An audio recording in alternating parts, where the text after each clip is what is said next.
Hello guys, glad to have you on board again. Today we're heading toward the weekly candle close. So first weekly close of 2019, and god hell of a week it has been. First we're going to talk about crypto, just to clear this area first for the cryptomaniacs who don't give a shit about anything else than the cryptocurrencies. And then we're going to talk about what these actual big moves we had that week can lead us to believe for the week ahead. So cryptocurrencies, still nothing new, so not a lot to talk about today. I'm still waiting for further information. I still tend to believe that we're trading inside ranges or consolidating structures, call them however you want. It doesn't seem to be mature enough to me to consider this as a buying signal. And in terms of technicals, I would suggest you just wait for this momentum to return to neutrality, kind of catching up with the trade line in here, to have some bullish sentiment really emerging out of this market, which for now doesn't seem to be the case, as we're still waiting for further information. So I suggest you do as well. You just wait for something to happen. And even if the market blows up before you get in, then don't worry. This is why we have, or at least I have, and so should you, have buy and holds. Those buy and holds are here to assess what the market can do that is unable to be anticipated, which is when the market decides to break up without reasons, and that could happen. Let's say that we now have bullish risks on those markets.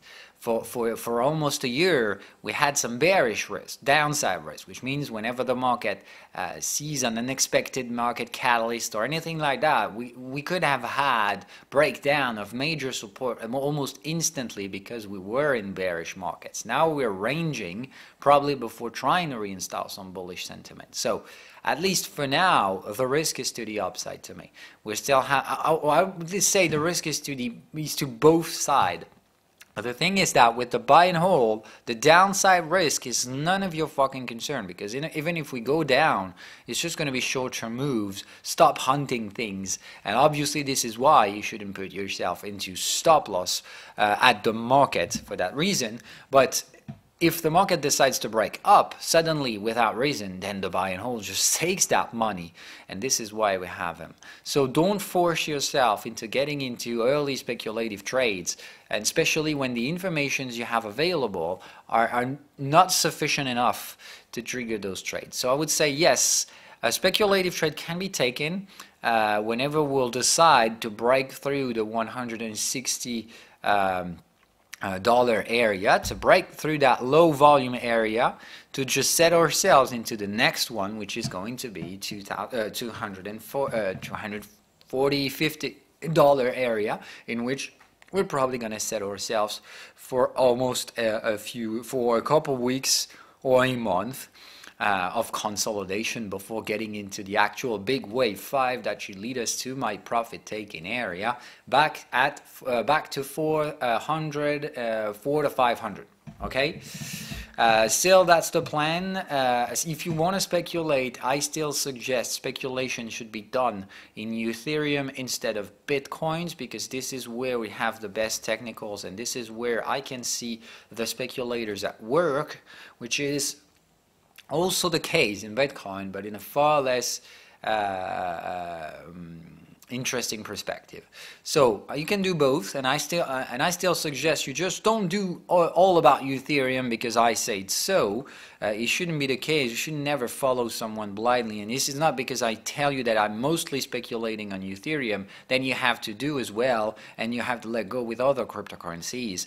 If you have beliefs or anything like that, I mean, in a buy and hold perspective, you should spread the risk. So it's not just Ethereum. I would say favoring Ethereum is what I'm doing.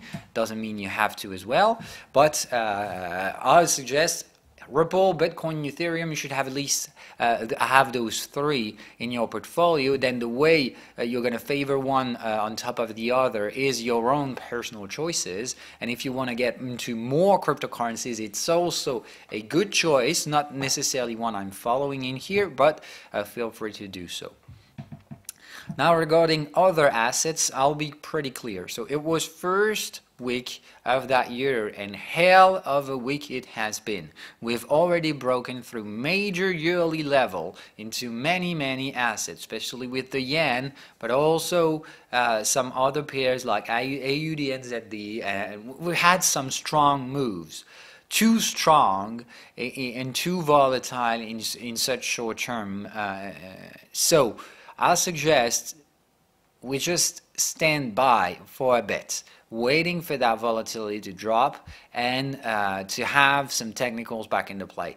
Remember that when I teach you guys to trade in context, I teach you how to recognize easily through that framework how to recognize and differentiate a trend from a range scenario, and what kind of range are you into: bullish range, bearish range, neutral range. I teach you all that stuff, but there are also other possibilities, let's say that way, which is emotional market. And I teach you guys to get yourself as away as possible from those markets, because they're the most dangerous. Even professionals can barely trade them, because when we have market that are not necessarily technical, call them emotional, call them however you want, it's just all it means is that the strategy which is taking advantage of technicals is just worthless in those conditions. You have no edge. So either you're going to use something else than technicals, or you're going to mix technicals with psychological patterns, but you must not apply the strategy all by itself in those conditions. And this is clearly what we're currently trading right now. The market is irrationally pricing things very violently in so much short-term, low liquidity areas. So danger, real great danger, it means the market is emotional, and we need to at least make sure that the market is dampening this emotion factor right now to restore some more confidence and some more directional trading, at least in the forex sector. But the forex sector is going to have sideways sorry, I have a problem with that word today. It's going to have side effects on the stock market, for example. I mean, the yen has been impacting quite a lot. It's going to impact bond market as well. So all the strategy I have in place right now, those who are trading weekly chart scenarios, I don't change anything on them. I still think that the short-term moves we had, even though how brutal they were, I don't think they're going to change anything. It's just I need to absorb that volatility when it's not going in the expected way. I mean, the yen has been going perfectly as expected, so no problem with that volatility. I kind of like that. But for example, the volatility we had on the BUNDs are not according to the scenario. The volatility we had on the Eurodollar and GBP dollar haven't gone in the expected ways. Same thing goes for AUDNZD, but all of those assets are now returning to normal. So Eurodollar, GBP dollar are kind of standing there, absorbing the volatility, probably before restoring some bullish sentiment. So I'll say another week is necessary. Let's say next Monday and Tuesday, I'll still be standing by, waiting for further informations. But to sum up all those information, basically, to me, I'm going to restore trending whenever we'll manage breaking and closing below that low in the dollar. I think the dollar has to give the bearish signal, and that will be the signal that the market has been digesting the short-term volatility on the yen, and that right now the dollar is about to trigger the next retracement, going to that low in here and a 38.2% Fibonacci retracement, where we're probably just going to cross through and heading to the 50% retracement down here, which is probably going to be my personal target.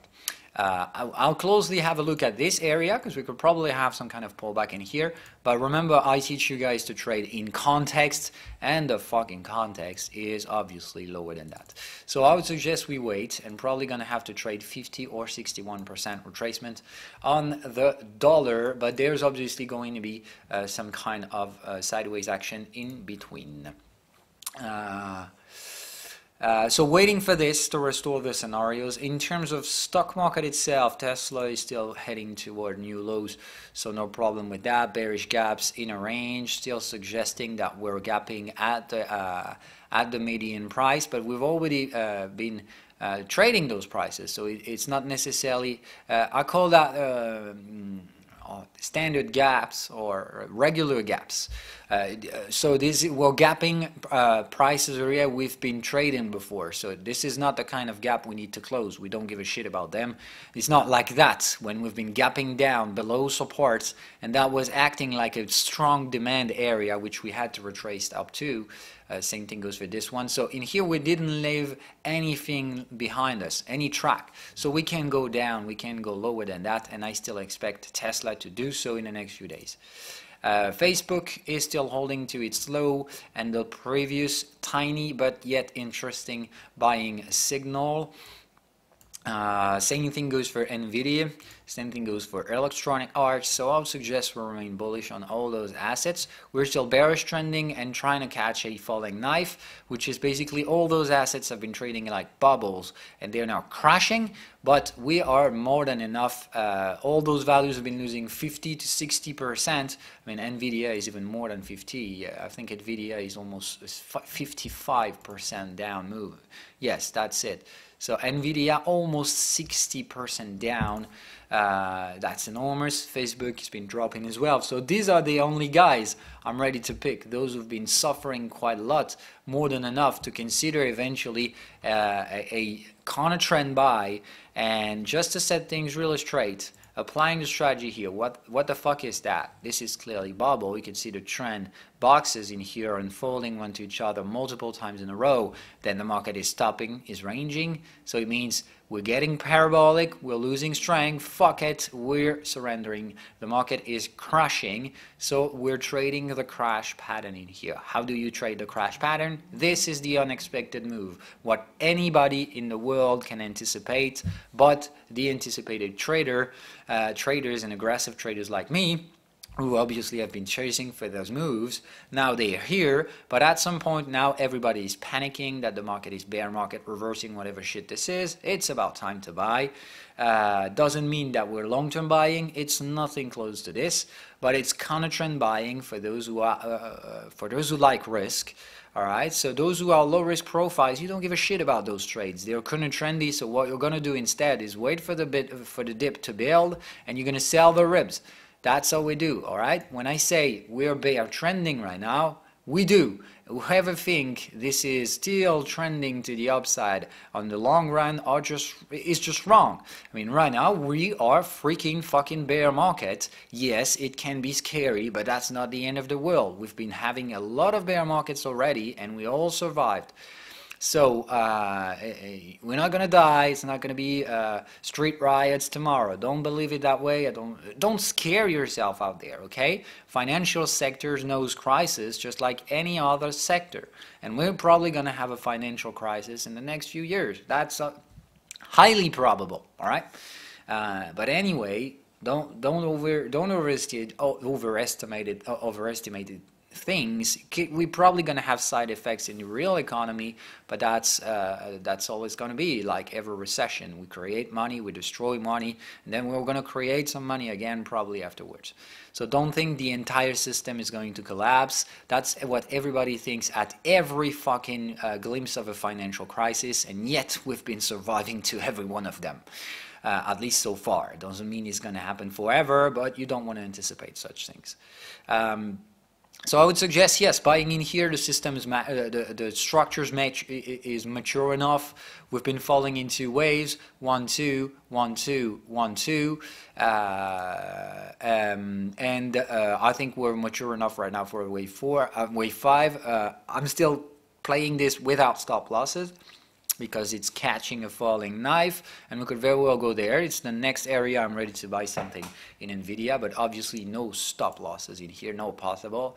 And I'm just searching for a 2 waves, dead cat bounce kind of rebounds. So I'm obviously targeting all the Fibonacci retracement, and clearly this one is the next one I'm heading for, because we got an open gap in here that we're gonna fill, and then we've got this gap, so you've got the 2 prices I'll sell. All right, so to be fully transparent with you guys, okay, in here, first target, it's taking profit number 1, all right, second target in here, taking profit number 2, and it's going to be a selling entry in here. All right, so I'm selling in there or above that price, but until we get there, as long as we get there, I'm searching for any fucking selling signal that's gonna come up in here for what? A crashing fucking structure. So we should crash and probably head to what, below 90, because we generally get to break those supports in here. So I would suggest probably we go there, 85, $80. 76. This is probably where we're gonna have to buy in the long run. So this is the area I'm targeting for profit taking on the next bearish wave that I expect to have afterwards. So it's gonna be next target. Okay, this is where we're gonna exit the trades. So you know that the crashing markets were traded in 3 waves. All right, you know that. So the way we should expect this market to trade afterwards, and simply applying the crashing market structure, we're going to have something probably like that, okay? And then technical rebounds and final phase, and then we're done, and this is where we're going to be buying, okay? When no one will even care about that thing. It will probably have destroyed 75%. Yeah, 70 to 80% of value, and obviously when we'll get there, everybody will be, oh shit, Nvidia just worth nothing, as it will be the most interesting price to buy. So just as usual, I think you got the point by now. Trading is just doing what others will do, but doing it before they think about it. So they're gonna think that this is an interesting price, buy it, because they're gonna ask for this later, and at least if you buy some shit, just at least buy it at interesting prices. That's all I can tell. I've already made that comparison to the real world. Trading markets, it's basically like buying yourself a sweatshirt or anything. Let's consider this some clothes that you don't even need. All right, you have more than enough clothes. You want to buy one more? Okay, then make sure you buy something you like. And if you just buy something because you have to buy something, then at least buy it at a decent price. That's all we can tell.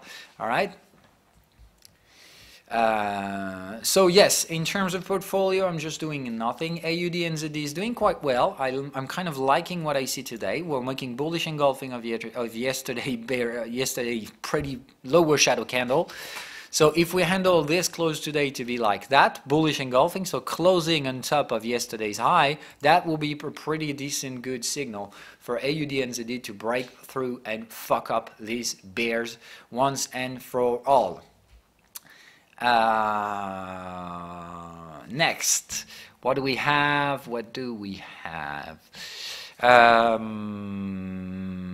I think we're done. So yes, I suggest we just wait for the dollar to actually give us a signal, a tradable signal to reinforce again the euro dollar, GBP dollar.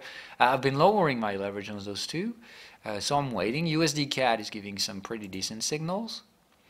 So USD CAD has been showing some pretty nice reversal in here, exactly trying to break context, double bearish, a triple bearish signal in here, and we're down. Okay, so yes, the little triangles, they're coming for you, and I'll finish this show with that. I remind you that I need you guys to get into Discord to give me some feedbacks about features you would like to modify or eventually add in the indicators, because next update is going to be the last one. So if you have technicals you want to change, that's the moment you have to give me your ideas and share them. I'm not gonna take them all. All I say is that talk with others, share the ideas you have. I'm going to take those those I think are the most relevant or the most asked for. So I'm not going to do what you say just because you just said it. But if you said it and other people say, yes, great idea, I want this, I want this, I want this, and if you're many asking for something, then obviously I'm going to take that in consideration. Even if I personally think this is irrelevant. Allez, pardon, je sais plus exactement où j'étais, je viens de recevoir un coup de fil. Sorry, just a quick mess out there, and sorry about the little French audio. So, anyway, it's hard to figure out. Well, I just don't remember where I was. So I think we just covered it all. So just to sum up, oh no, I've got a big information to release right now before we get over with it. I just been told that Discord is now almost ready for video conference stuff, but it's not yet public release. But at that stage, we have some beta versions that may be able to handle this, which means for those who know Discord already, this is the best ever real-time talking through software, which means I can talk to you without a single lag. It's basically you and I talking real-time, and they're about to implement a video conference on top of this, which means we'll be able to screen share on top of the real-time talking, which is the best ever we could have, which means you and I can basically interact in real time, and in educational purposes, that's really what I'm seeking for, and I've been searching for this for a long time. We've had Big Blue Button, it's been somehow doing it not that bad, but I tend to trust that Discord is going to crush that thing and do it pretty well. So it's still early, and I need to tell you that you'll have to install better versions of Discord, and there are some stuff to install as well. So I need to make some kind of tutorial first, just to guide you guys and those who are not very familiar with the computer stuff. So I'm just gonna need to take care of this first, but I'm just kind of teasing today the fact that 2018 was kind of the year of technicals into pro indicators. For those who've been here for years, they know about that. 2008 has been in 18 it's been the big change on the strategy, adding pro framework, switching to trading view, and all that stuff. 2017 to 18 has been basically a lot of technicals. Developing the indicators, improving the algorithms and everything like that. 2019, I want this to be ending this. No more updates, but more about educational stuff. And it feels like the Discord updates, or at least the better versions of Discord, having that video conference thing, is really helping that way to make that step ahead and move to more educational content, because I've been making a lot of educational content from the French guys recently, and I want a lot more for you to come. So I'll tell you a little bit more about that right in time when I'll be ready to pull through, but probably in the future, if that feature is stable enough, if I'm able to stream with enough quality to all of you guys and record in the same time, then maybe in a near future we'll be making those videos in real time, which means I'm going to record them, but you're going to be able to hear me doing this in real time, ask me questions. So we could make some kind of 5-minute question answer at the end of each video to have some more interactive stuff that will have, I think, a lot more educational capabilities. So that's to come, and first we're going to have to try these features, see if they're stable enough with my 4G connection, or if I need to get myself wired up for this purpose. So anyway, I wish you guys a good weekend. Only cryptocurrencies will be trading throughout the weekend. I don't expect them to burst. If they do, then just let it go. And I suggest you don't take speculative trades for now. And we'll see where we go earlier next week. But for now, everything seems to be playing according to the plans. So I would say we're good. Yens are out. yens are profit taken. Dollar should be triggering pretty soon. AUDNZD has been recovering, so I would say everything's good. And as long as it keeps it keeps going that way, I would say okay. No, just one last thing I'll be forecasting, talking about Xiaomi.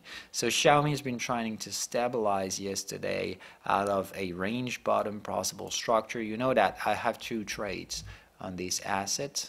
Sorry about that. Yes, got 1 trade been taken in here. It was buy and hold entry. I got another one in here, speculative entry, in which I was forecasting the price to do this. We kind of failed it, so we're breaking down, and obviously if we go in here, I mean if we go searching for the trend channel once again, then I'll get this speculative trade out, which means the speculative trade I've been taking in here, I'm going to take it out with a loss. Obviously it's going to be a tiny loss, low leverage, so the 15% drop on prices probably just going to cost me 1.5% on capital, no more than that. It was speculative trades, though with speculative leverage. So if this turns out to be proven wrong, and if this isn't a range bottom, then I'll probably have to wait for more interesting prices near 10 or below 10 area. I will just wait for further information.